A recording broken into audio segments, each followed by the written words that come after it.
Welcome to our all-amazing video on how to remember the amendments. Let's start off with the First Amendment. The First Amendment states that Congress shall make no law restricting freedom of speech, religion, press, assembly, and petition. And to remember the First Amendment, you're holding up one arm like the First Amendment, like you're about to say a speech. The Second Amendment guarantees the right of states to organize militias or armies, and the right of individuals to bear arms. And to remember the Second Amendment, arms, at the end, bear arms. Second Amendment, two arms. Second Amendment. Okay, so the Third Amendment forbids the government to order private citizens to allow soldiers to live in their homes. Brooke, when you want to kick somebody out of your house, how do you do it? Get out of my house. She uses three limbs, and this is the Third Amendment. The Fourth Amendment requires that warrants be issued if property is to be searched or seized. Brooke, how do you search? You get on all fours. Come on, dude. The Fifth Amendment protects an accused person from having to testify against him or herself, bans double jeopardy, and guarantees that no person will suffer the loss of life, liberty, or property without due process of law. And you can remember this because in the Fifth Amendment it says testify, so testify. Testify. Yes, okay.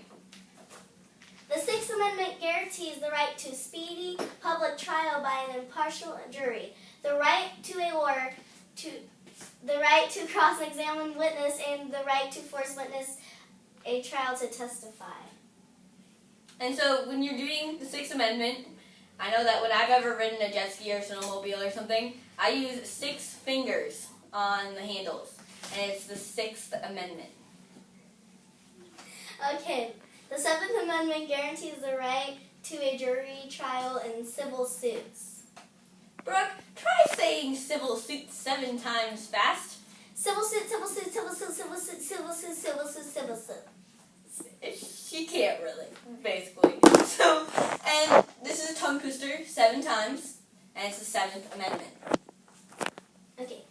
The Eighth Amendment prohibits cruel and unusual punishment and excessive bail or fines. And so, when you go to jail, you have handcuffs, which are 2 circles.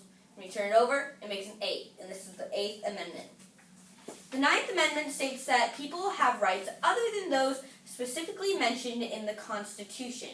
So how many other rights are there in the Constitution? 9 other rights, and this is the Ninth Amendment. The 10th Amendment states that powers not given to the federal government belongs to the states. The 10th Amendment belongs to the states. 10 fingers, 10th Amendment.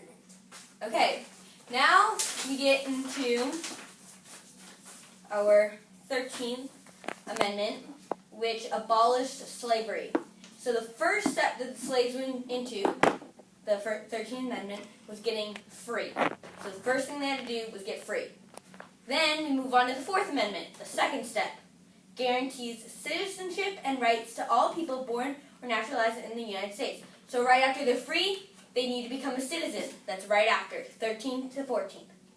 And then after you become a citizen, you get to the 15th Amendment, which guarantees the right to vote to all citizens regardless of race. So you know that right after becoming a citizen, then you can vote. Step 1, Step 2, Step 3, 13th, 14th, 15th. I hope you enjoyed our video on how to remember the amendments. Bye!